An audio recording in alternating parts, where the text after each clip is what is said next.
spinning wheel is a single treadle, which means it only has one foot pedal. So, way you start it, get your foot going.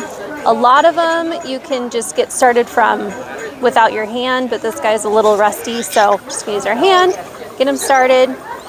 As the wheel turns, it's twisting the flyer. This is the flyer. This is the bobbin. These are the distaffs, and this is the mother of all. So as the wheel turns, the flyer turns, which puts twist into the yarn that's coming out, which I am letting go into the fiber.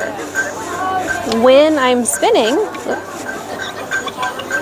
if I come out here, as I can hold it, and if I have enough and I want to let it go on the bobbin, I just let the bobbin pull it in. There's a tension wire here that if I slowly release my hands towards the spinning wheel, it will slow down the bobbin so that the fiber and the yarn will just wrap onto the bobbin automatically. And then as I fill up the little chunk, I want my bobbin to feel evenly, so I'm just going to loosen it from one of the little hooks, move it down, and then if you watch it, it'll start filling the bobbin right next to where it was filling before.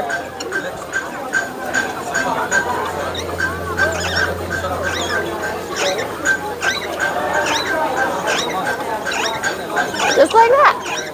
Is that raw wool? Yes. So it's washed. It has been scoured and it's been carded.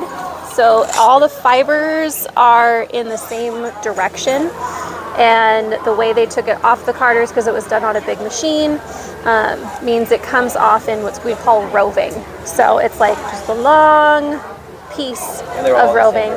And they're mostly the same direction. This one is Icelandic wool. So Icelandic usually doesn't have as much crimp as we see in our finer wool breeds like Merino or Corriedale. So it often comes off a little bit more higgledy-piggledy, going different directions, which when you're spinning means that your yarn is going to be fluffier rather than really sleek and fine. If you get some fiber that's very fine fiber to begin with, but then is also very nicely carded into roving, or what we call top, is even the next level of roving that's even more aligned. That will give you extremely silky, smooth, final yarn at the end. And both of them have purposes. The really fluffy yarn has a lot of air in it, so it's going to give you insulation. Exactly, it's going to keep you nice and warm. The really silky, sleek yarn is going to have beautiful draping qualities when you turn it into a garment, whether you weave with it or knit with it, and it's going to show stitch definition. So if cables or any kind of texture or pattern, that will show that really, really nicely. Way better than anything spun really fluffy. Nice. Yeah. Oh yeah. Evenings, just my grandma chilling. used to do this all the time. Oh yeah.